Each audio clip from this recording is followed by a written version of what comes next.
Today we discuss about the malignant intraocular tumor. আচ্ছা malignant intraocular tumor কি আছে জানিস কেউ? রেটিনোব্লাস্টোমা আর মেলানোমা। আচ্ছা কোশ্চেনটা না অনেক সময় ইন্ট্রাঅকুলার জিজ্ঞেস করে, অনেক সময় ইন্ট্রাঅরবিটাল জিজ্ঞেস করে। তাহলে ইন্ট্রাঅকুলার কি কমন আর ইন্ট্রাঅরবিটাল কি কমন এটা আমাদের জানতে হবে, ঠিক আছে প্রথমে।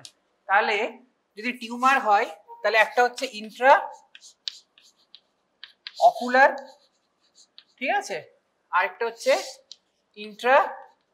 এটা এমসিকিউতে প্রায় জিজ্ঞেস করে থাকে জাস্ট কনফিউজ করার জন্য, হ্যাঁ। ওই জন্য যখনই কোনো কোশ্চেনে মোস্ট কমন ইন্ট্রাঅকুলার না ইন্ট্রাঅরবিটাল কোশ্চেনটাকে দেখবি ভালো করে। তারপরে কি ইম্পর্টেন্ট যে অ্যাডাল্টে না চাইল্ডে, চাইল্ডে মোস্ট কমন কি হবে একটু আগেই বললি তোরা, রেটিনোব্লাস্টোমা। তাহলে অ্যাডাল্টে কি কমন হবে?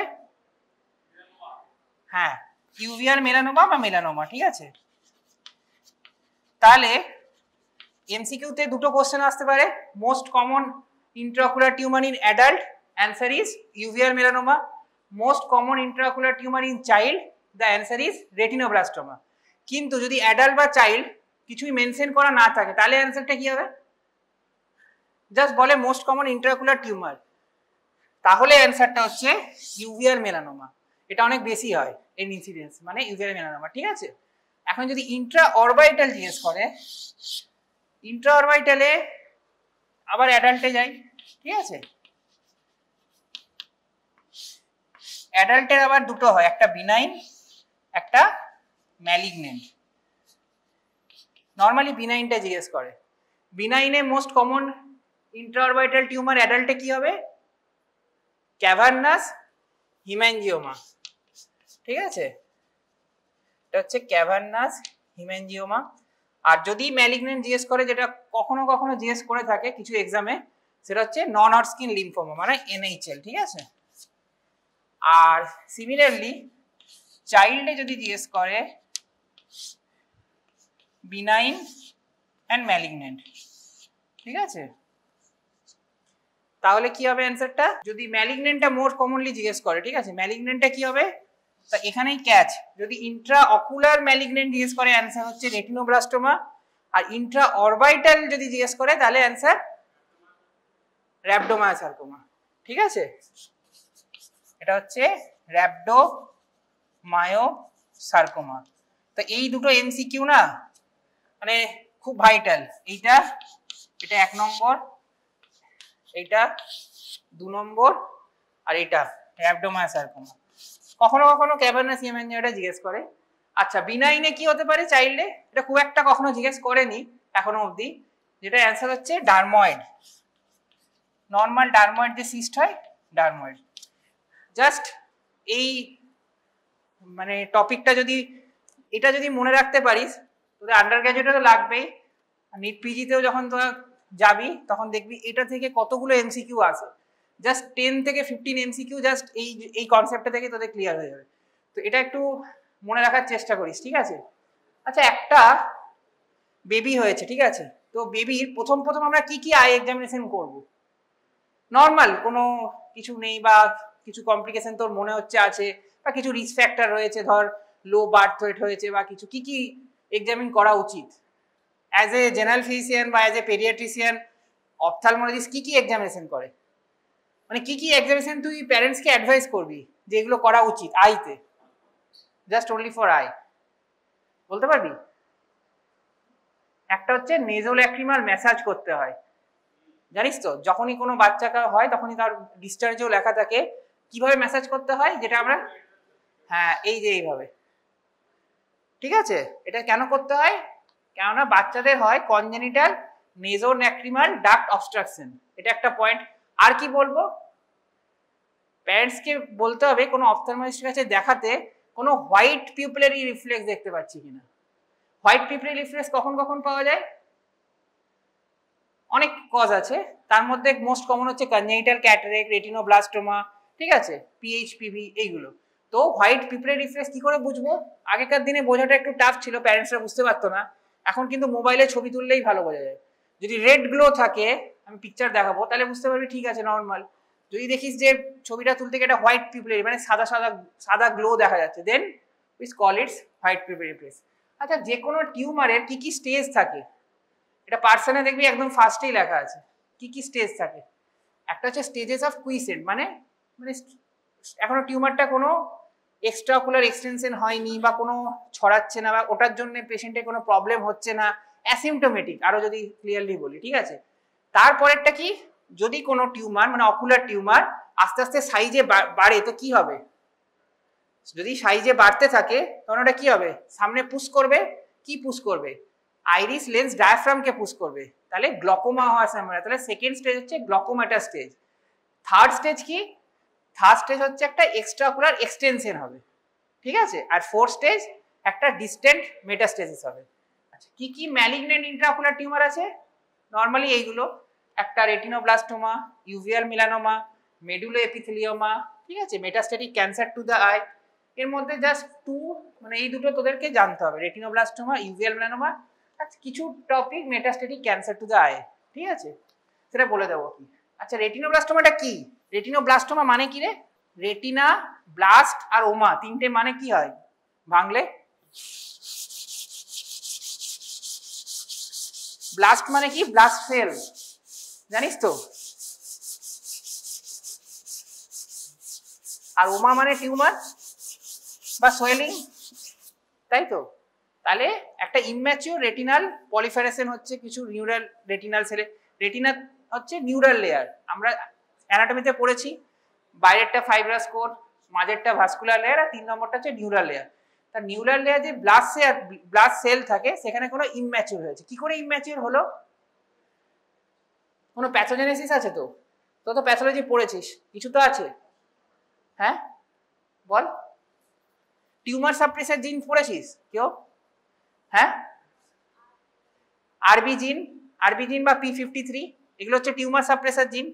তো এটা প্যাথোজেনেসিসটা কি, মানে কি করে হলো, প্যাথোজেনেসিসটা হচ্ছে এই তো রেটিনোব্লাস্টোমা, ঠিক আছে, এখানে একটা ফ্যাক্টর থাকে যেটাকে বলে E2F ফ্যাক্টর, ঠিক আছে। এইবার এটা অ্যাক্টিভ স্টেজে ডিফসফোরাইলেটেড থাকে।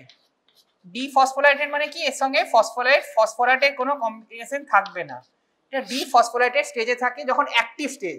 অ্যাক্টিভ স্টেজ মানে কি, মানে টিউমার সাপ্রেসার জিনের অ্যাক্টিভ স্টেজ।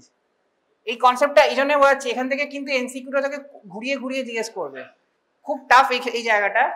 এটা এই জন্যই বলতে চাইছি, অ্যাক্টিভ স্টেজটা কিন্তু থাকা মানে ভালো, অ্যাক্টিভ স্টেজটা কিন্তু করে না রেটিনোব্লাস্টোমা, ঠিক আছে। নর্মালি আমরা কি ভাবি, অ্যাক্টিভ স্টেজ হয়ে গেল মানে ওটাই রেটিনোব্লাস্টোমা করবে, জেনারেলাইজ কনসেপ্ট তো তাই বলে, কিন্তু এখানে কিন্তু তা নয়। অ্যাক্টিভ স্টেজ মানে হচ্ছে এটা ডিফসফোরাইলেটেড স্টেজ, এখানে কোনো ফসফরাস এখনো অ্যাটাচ হয়নি। যখন এখানে সাইক্লিন ডি এটাকে অ্যাক্টিভেট করবে, ঠিক আছে, তখন এটা ফসফোরাইলেটেড হয়ে যাবে। এই রেটিনোব্লাস্টোমা যে টিউমার সাপ্রেসিং জিনটা এখানে ফসফোরাইলেটেড এটা হয়ে যাবে, ঠিক আছে।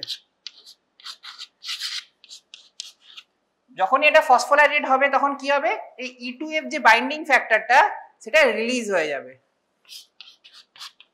এই E2F যে বাইন্ডিং ফ্যাক্টরটা যখনই রিলিজ হবে, এ আবার দুটো একটা ক্যাসকেড করবে, সেটা হচ্ছে একটা সাইক্লিন ই আর সাইক্লিন এফ, এই দুটোকে অ্যাক্টিভেট করে দেবে।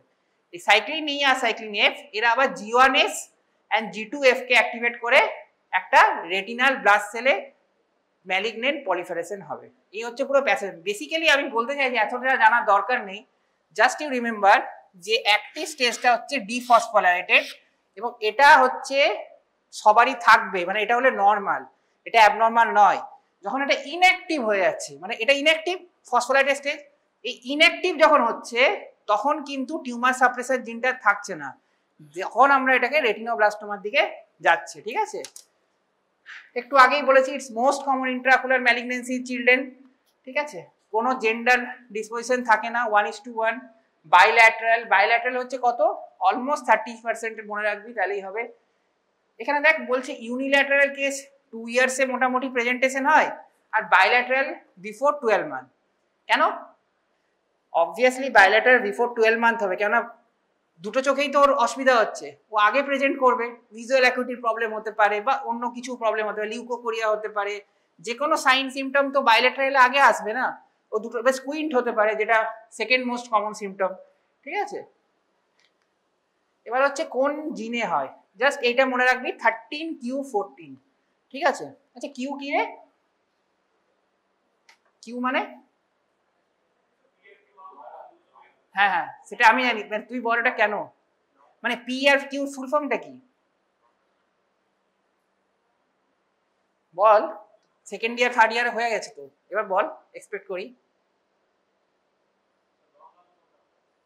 ঠিক, তাহলে পি আর কিউই দিল কেন?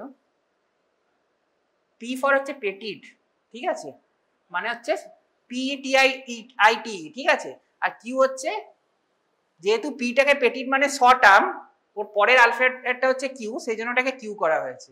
এটা অনেক সময় জিজ্ঞেস করা হয়, এটা কিন্তু জানা দরকার। ঠিক আছে, তো 13q14 এটা হচ্ছে একটা টিউমার সাপ্রেসার জিন।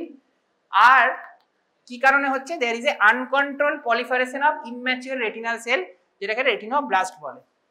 কি কি এবার হচ্ছে একটা জেনেটিক্স।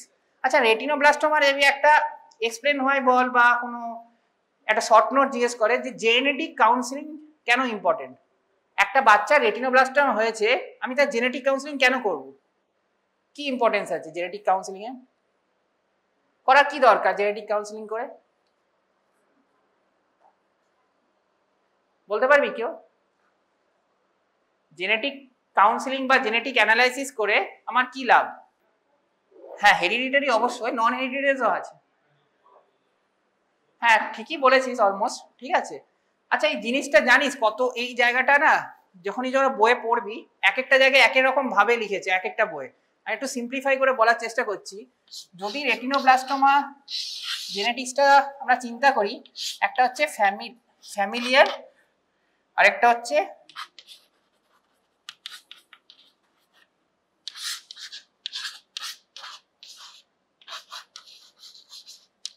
স্পোরাডিক। ঠিক আছে, ফ্যামিলিয়ারটা বেশি হয় না স্পোরাডিকটা বেশি হয়? স্পোরাডিক বেশি হয়। নর্মালি বইয়ে দেখবি লেখা আছে এটা 6%, আর এটা হচ্ছে 94%-এর মতো। ঠিক আছে,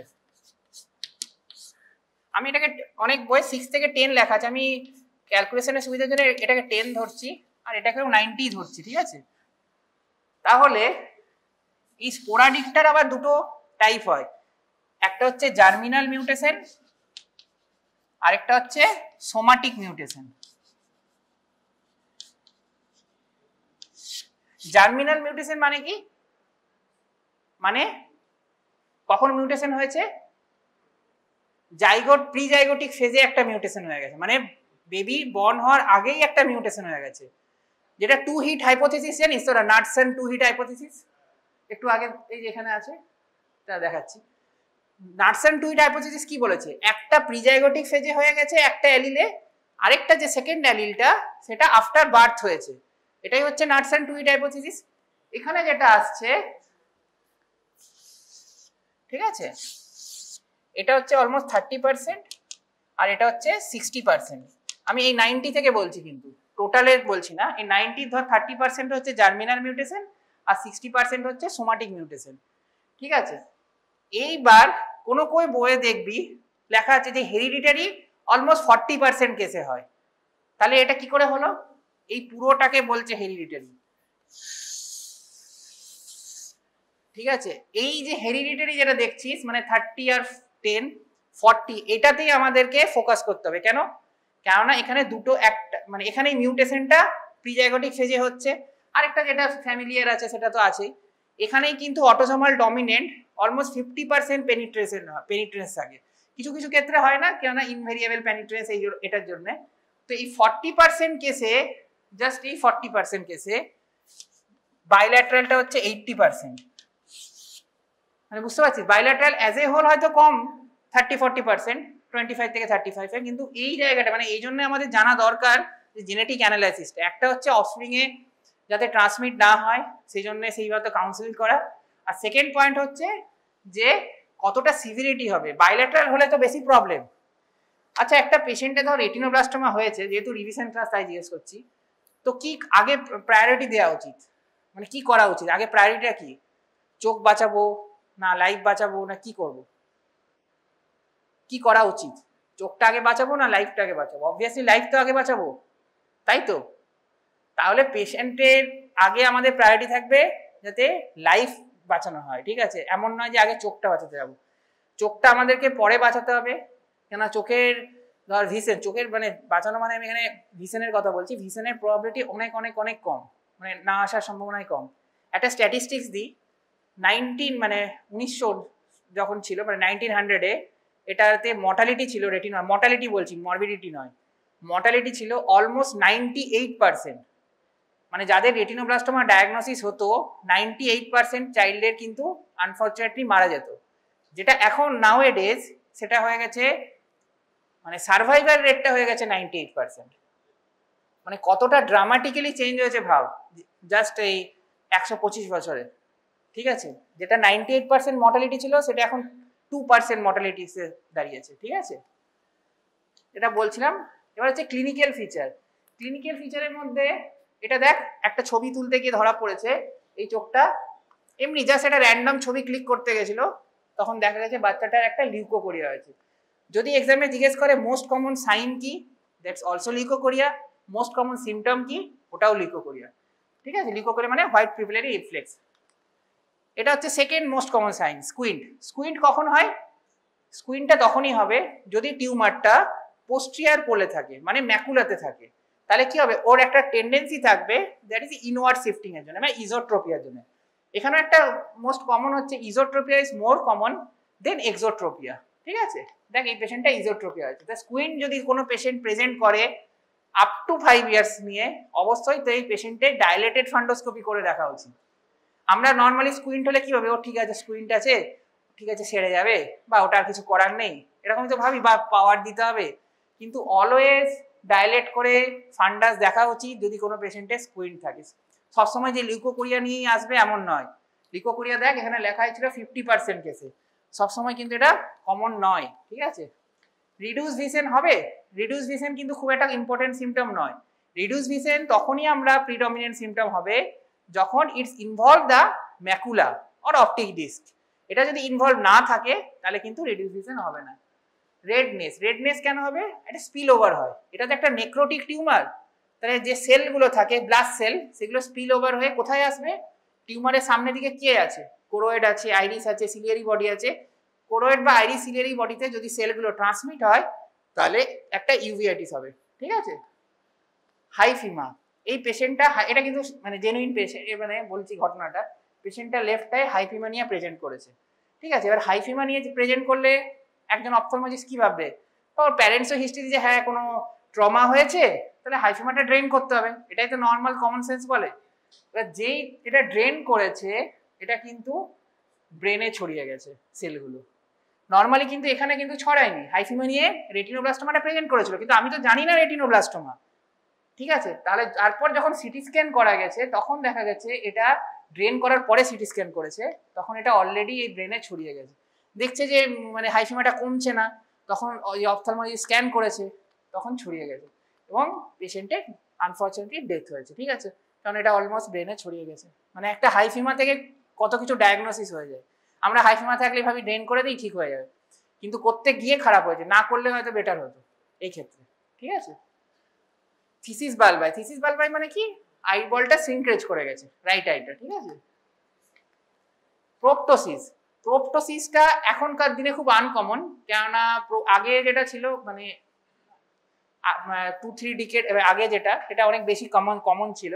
এখন কিন্তু এটা একদমই দেখা যায় না। সেটা হচ্ছে আমরা তার অনেক আগেই পিক করে নিই রেটিনোব্লাস্টোমা। কেন এখন কোনো বাচ্চার ধর স্কুইন্ট হয়েছে বা লিউকোকোরিয়া হয়েছে, সে তাড়াতাড়ি প্রেজেন্ট করে আউটডোরে বা কোনো ক্লিনিশিয়ানের কাছে, ঠিক আছে? হ্যাঁ, এইটা খুব একটা ম্যাসকারেড সিনড্রোম। ম্যাসকারেড সিনড্রোম মানে কি? আমি ভাবছি এক আর ডায়াগনোসিসটা পুরো আলাদা। এটা খুব কমন ওপিডিতে আসে, একটা পেশেন্ট প্রি অরবাইটাল সেলুলাইটিস বা অরবাইটাল সেলুলাইটিস নিয়ে এসছে, আমরা অ্যান্টিবায়োটিক দিই, ঠিক হয়ে যায়, ওরাল অ্যান্টিবায়োটিক, কখনো কখনো we can prescribe IV antibiotic. কিন্তু এই ক্ষেত্রে দেখা যাচ্ছে আইভি অ্যান্টিবায়োটিক দিচ্ছি কিছুতেই সারছে না। আরেকটা কি হয়, এগুলো স্টেরাইল হয় অনেকটা দেখতে, মানে নর্মালি যদি অরবাইটাল সেলুলাইটিস থেকে ওটা একটু নেক্রোসিস থাকে, পাস বেরোয়, এটা না অনেকটা স্টেরাইল, তো এটা কমছে না। যদি এরকম হয় অলওয়েজ, মানে যদি অরবাইটাল সেলুলাইটিসে সিটি স্ক্যান বা এমআরআই করতে হবে, বেটার হচ্ছে এমআরআই। আচ্ছা, যদি রেটিনোব্লাস্টোমা কোনো পেশেন্ট সন্দেহ হয়, আমি সিটি স্ক্যান করবো না এমআরআই, কোনটা বেটার? হ্যাঁ, সিটি স্ক্যান বেটার না এমআরআই বেটার না ইউএসজি বেটার? আসলে বেটার যদি বলিস অনেক ক্রাইটেরিয়া আছে, ওইভাবে বলা যায় না, জাস্ট একটা বলছি। ইউএসজি হচ্ছে স্ক্রিনিং এর জন্য অবশ্যই বেটার, ইজিলি অ্যাভেলেবেল, ঠিক আছে। এমআরআই কেন বেটার সেটা বলছি। সিটি স্ক্যানটা যদি থিওরিটিক্যালি বলিস অলওয়েজ বেটার। কেন বেটার? কেননা এখানে ক্যালসিফিকেশনটা ভালো দেখা যায় সিটি স্ক্যানে, ঠিক আছে। তাহলে যদি এমসিকিউতে আসে সিটি স্ক্যানই লিখিস, কিন্তু কখনো কখনো আমরা তো আর জেনেই যাইনি যে ওটা রেটিনোব্লাস্টোমা, আননেসেসারি বাচ্চাদের আমরা অনেক সময় করি না, তাহলে সিটি স্ক্যান তখনই করবো যখন আমি অনেকটা সিওর হয়ে গেছি।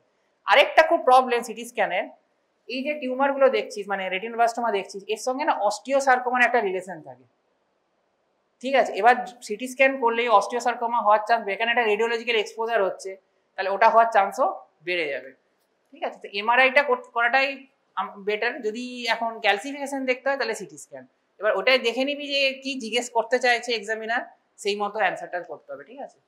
এবার হচ্ছে এনলার্জ কর্নিয়া হতে পারে, যেটা আমি প্রথমেই বললাম যে একটা টিউমারের 4টে স্টেজ থাকে, সেকেন্ড স্টেজে গ্লকোমা হয়। কেন হয়? ওটা পেছন থেকে একটা চাপ দিচ্ছে কিছু, সেই জন্য, ঠিক আছে। এটা হচ্ছে white I হাইপোপিয়ন stimulating uveitis.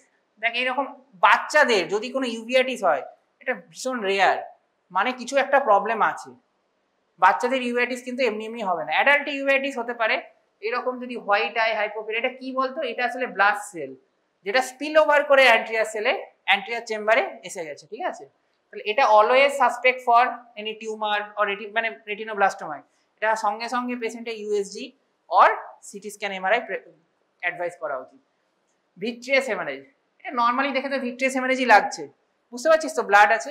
Just এই নিচে দেখ, এখানে একটা সাদা সাদা দেখতে পাচ্ছিস, এই দুটো, এটা আর এটা, এই দুটো হচ্ছে ভিট্রিয়াস সিডস, মানে রেটিনোব্লাস্টোমার কিছু সিডস থাকে, আমি ক্লাসিফিকেশনে যখন আসবো তখন বলছি।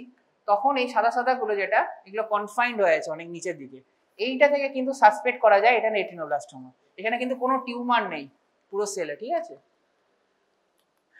এরপর হচ্ছে কি কি টাইপের হয়, 4টে টাইপ আছে। একটা হচ্ছে এন্ডোফাইটিক, একটা হচ্ছে এক্সোফাইটিক, একটা হচ্ছে ডিফিউজ, আর একটা হচ্ছে মিক্সড। এন্ডোফাইটিক মানে কি? মানে একটা টিউমার গ্রো করছে, কোন দিকে গ্রো করবে? এন্ডো মানে ভেতর দিকে, তাহলে কোন দিকে ভেতরে? এটা টুয়ার্ডস দ্য ভিট্রিয়াস, ঠিক আছে। এক্সোফাইটিক মানে কি? স্কেরার দিকে যাচ্ছে। তাহলে যদি টুয়ার্ডস দ্য ভিট্রিয়াস থাকে, ওটা দেখতে অনেকটা এই যে এইরকম হবে, ঠিক আছে। তাহলে ওটাকে আমরা বলি কটেজ চিজ অ্যাপিয়ারেন্স এন্ডোফাইটিকে। আর এক্সোফাইটিকে কি হবে? মানে রেটিনা আছে, রেটিনার নিচে কোরয়েড, তার নিচে স্কেরা। তো রেটিনাটা তুই দেখতে পাবি নর্মাল, রেটিনার ব্লাড ভেসেল দেখতে পাবি, সবই দেখতে পাবি। তার নিচে যদি কোনো টিউমার থাকে রেটিনার, এক্সোফাইটিক মানে রেটিনার নিচে গ্রো করছে, তাহলে কি করবে? একে পুশ করতে থাকবে যখন বড় হবে আসতে।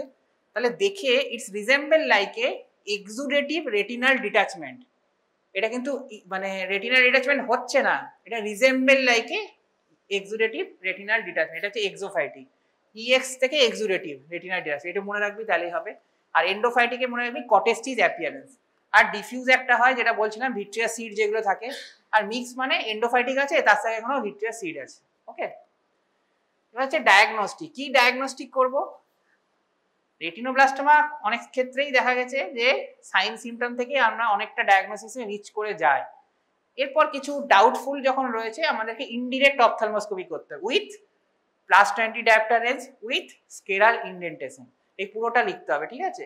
তাহলে আয়ও করে দেখতে হবে, পুরো পেরিফেরিটা দেখতে হবে, একদম আপ টু ওরা সেরেটা অবধি, যে কোনো টিউমার বা কোনো ভিট্রিয়াস সিড রয়েছে কিনা, যদি কোনো সাসপেক্ট থাকে, ঠিক আছে। ইউএসডি কখন করব?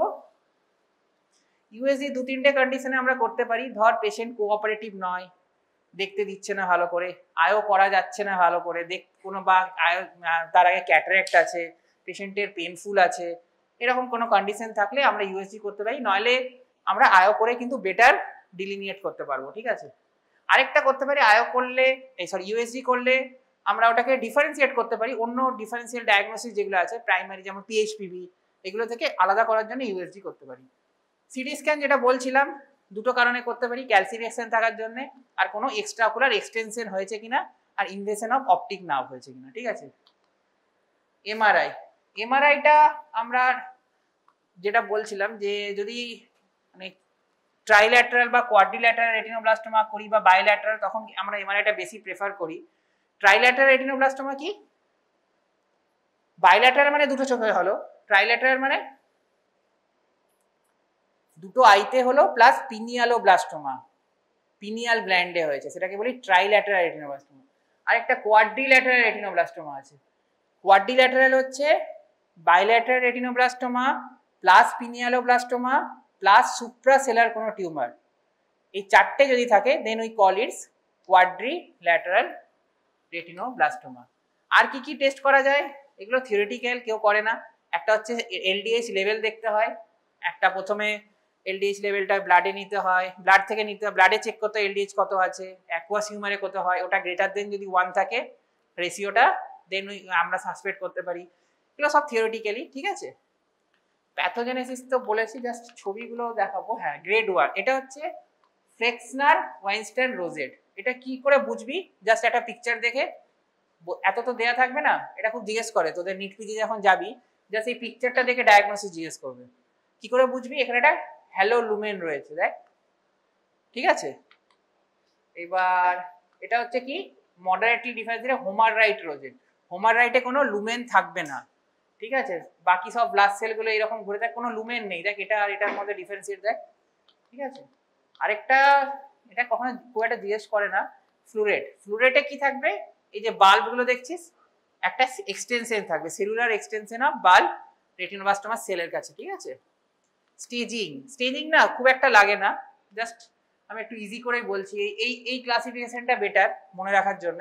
কি করে মনে রাখবো স্টেজিংটা?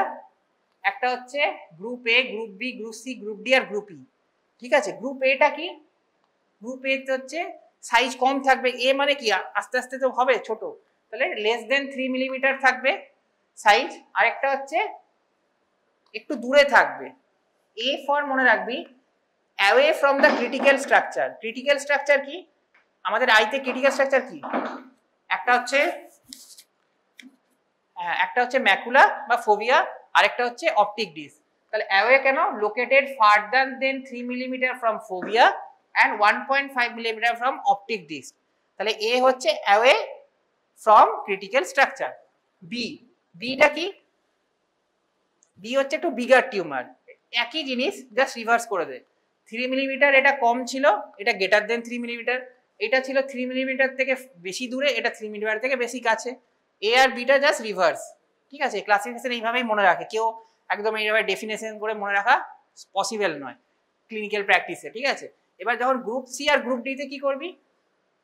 গ্রুপ সি আর গ্রুপ ডিটা হচ্ছে, সি মানে হচ্ছে একটা ক্লোজ টু ডিসক্রিট টিউমার। কি ক্লোজ? না ভিট্রিয়াস সিড।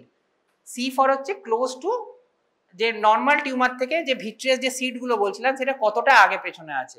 লেস দেন, একটা হচ্ছে লেস দেন 3 মিলিমিটার যদি হয় তাহলে গ্রুপ সি, আর গ্রেটার দেন 3 মিলিমিটার হয়ে গ্রুপ ডি। ডি হচ্ছে ডিফিউজ ভিট্রিয়াস ব্লিডিং, সি হচ্ছে ক্লোজ আর ডি হচ্ছে ডিফিউজ, এটা মনে রাখবে। এ হচ্ছে অ্যাওয়ে, বি হচ্ছে বিগার টিউমার, আর ই মানে এই এতগুলো ইরিভার্সিবল নিউভাস্কুলার গ্লকোমা হতে পারে, ভিট্রিয়াস হেমারেজ হতে পারে, মানে এলসওয়্যার যেখানে ইচ্ছে হতে পারে, যে যদি কোনো সিমে, তাহলে ওটাকে বলবো আমি ই, ঠিক আছে। এইভাবে ক্লাসিফিকেশনটা মনে রাখার চেষ্টা করিস। একবার মনে হয় জিজ্ঞেস করেছে তোদের এক্সামে, ঠিক আছে, একবার কি দুবার, তো এখন সবই দেয়। আর retinoblastoma each and every topic, মানে আন্ডার গ্র্যাজুয়েটে রেটিনোব্লাস্টোমা না পড়ে যাওয়া থিওরিতে, প্র্যাকটিক্যালেও বলতে পারিস মানে ব্লান্ডার। কেউ যদি না পড়ে যাস রেটিনোব্লাস্টোমা দিয়ে বলিস আমি ওটা কমন পাইনি, যতবার ইচ্ছে রিপিট আসুক, আগের বছর এসে গেছে কি আসেনি এটা ইম্পর্টেন্ট নয়। রেটিনোব্লাস্টোমা মাস্ট নো টপিক, মানে তোরা জাস্ট লাস্ট 10 ইয়ার্সে দেখবি কতবার খালি এই টপিক থেকে কোশ্চেন এসছে, ঠিক আছে। এই টপিকটা মানে বাদ দেওয়া যাবে না, আর কিছু বাদ দিয়ে আগের দিন অন্তত এটা পড়ে যা। রেটিনোব্লাস্টোমা, ক্যাটারাক্ট, গ্লকোমা, এই টপিক বাদ দিয়ে আন্ডার গ্রাজুয়েটে এক্সাম দিতে যাওয়া উচিত নয়, ঠিক আছে। এরপর হচ্ছে ট্রিটমেন্ট। ট্রিটমেন্টে একটু আগেই বললাম আমাদের প্রাইমারি গোল কি? প্রাইমারি গোল হচ্ছে সার্ভাইভাল অফ চিলড্রেন, তারপরে আমাদের গোল হচ্ছে retention of eyes and vision, আর থার্ড হচ্ছে অন্য কোনো ম্যালিগনেন্সি যাতে না হয়। স্যার কি কি ট্রিটমেন্ট করব? এই যে ট্রিটমেন্ট দেখছিস অপশন ইউনিউক্লিয়েশন, এক্সেন্ট্রেশন, ক্রায়োথেরাপি, ইবিআরটি, এই নামগুলো কঠিন কঠিন লাগছে, আমি একটু ক্লাসিফিকেশনটাই যাই। যদি আমি এই ক্লাসিফিকেশনের ইম্পর্টেন্সটা কি, ক্লাসিফিকেশন কেন করেছে, কিছু কারণে তো কেউ একটা ক্লাসিফিকেশন করেছে। এই যে international classification system of intraocular retinoblastoma কেন করেছে ক্লাসিফিকেশন? ক্লাসিফিকেশন করার একটাই মোটো যে ট্রিটমেন্টটা আমি কি করব। আমি যদি এই গ্রুপ এ হয় তাহলে আমি কি ট্রিটমেন্ট করব, এটা তো অপটিক ডিস্ক বললাম না, away from the disc margin, তাহলে আমি লেজার করতে পারি, ক্রায়ো করতে পারি, থার্মোপিপুলারি থেরাপি করতে পারি, ঠিক আছে। যদি বি হয় তাহলে সাইজটা বড় হয়ে গেছে, এখানে আমি কি করব, এখানে আমি কেমোথেরাপি দেবো। কেমোথেরাপিতে কি কি ড্রাগ এটা মনে রাখবি, ভিইসি, ভিনক্রিস্টিন, ইটপসাইড আর কার্বোপ্ল্যাটিন। সি তে সিসপ্ল্যাটিন নয়, কার্বোপ্ল্যাটিন।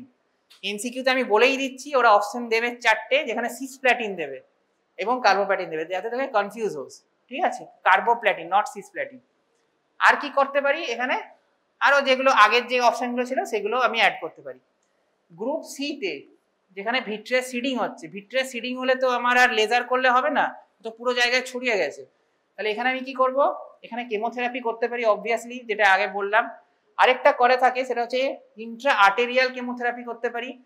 আরেকটা করা যায় সেটা হচ্ছে ইন্ট্রাভিট্রিয়াল কোনো ড্রাগ দিতে পারি। ইন্ট্রাভিট্রিয়াল কি কি ড্রাগ দেওয়া যায়, মেলফেলান, টোপোট্যাক্টান আর কার্বোপ্ল্যাটিন, এই 3টে ড্রাগ ইন্ট্রাভিট্রিয়াল দেওয়া যায়, ঠিক আছে। এবার গ্রুপ ডি আর ই তে, গ্রুপ ডি আর সি তে একই। গ্রুপ ই তে কি করব, এখানে কিছু করার নেই, আমাকে ই নিউক্লিয়েশন করতে হবে, আইবলটা তুলে নিতে হবে। এখানে কিন্তু আমাকে তুলতেই হবে আইবলটা, যদি না করি তাহলে কিন্তু ওটা স্প্রেড করতে করতে পেশেন্টের কিন্তু লাইফ বাঁচানো যাবে না। ওকে, বাস এইটাই তোরা মোটামুটি ইয়েতে পড়িস। হ্যাঁ, এবার ইউভিআর মেলানোমা, ইউভিআর মেলানোমা থেকে বেশি কিছু জিজ্ঞেস করার নেই। এই একটা হচ্ছে most common primary intraocular malignancy in adult.